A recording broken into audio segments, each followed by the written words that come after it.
This is the red pill right. What spotted hyenas can teach us about evolutionary shifts in power. It may sound like a punchline, but the story of the spotted hyena is no laughing matter.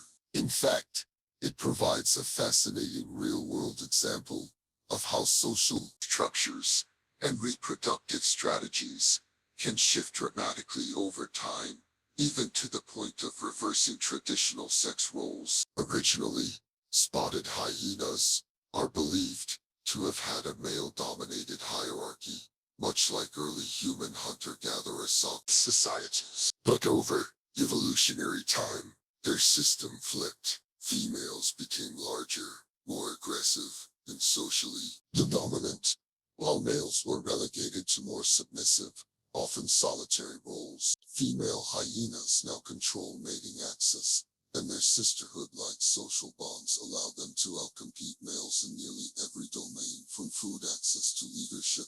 Why did this happen? One major reason appears to be male dispersal. Male hyenas typically leave their birth group to seek mates elsewhere. That left the females in stable social units, effectively single mothers raising cubs in cohesive matriarchal bands. Over time, natural selection began to reward cooperative female networks, larger body size, and aggressive behaviors, while male traits trended toward docility and appeasement. This is a form of gene culture coevolution, where a behavioral pattern, in this case, female-based cooperation, feeds back into biological selection pressures, which further reinforce the behavior.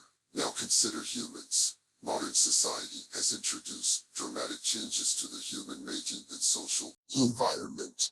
Widespread fatherlessness, state-sponsored support systems, and cultural narratives that devalue masculine roles. Much like the spotted hyenas, we now see female coalitions, delayed pair bonding, and greater sexual autonomy, conditions that could drive a similar long-term shift in sexual selection. And in technology, symbolic status signaling, and social engineering.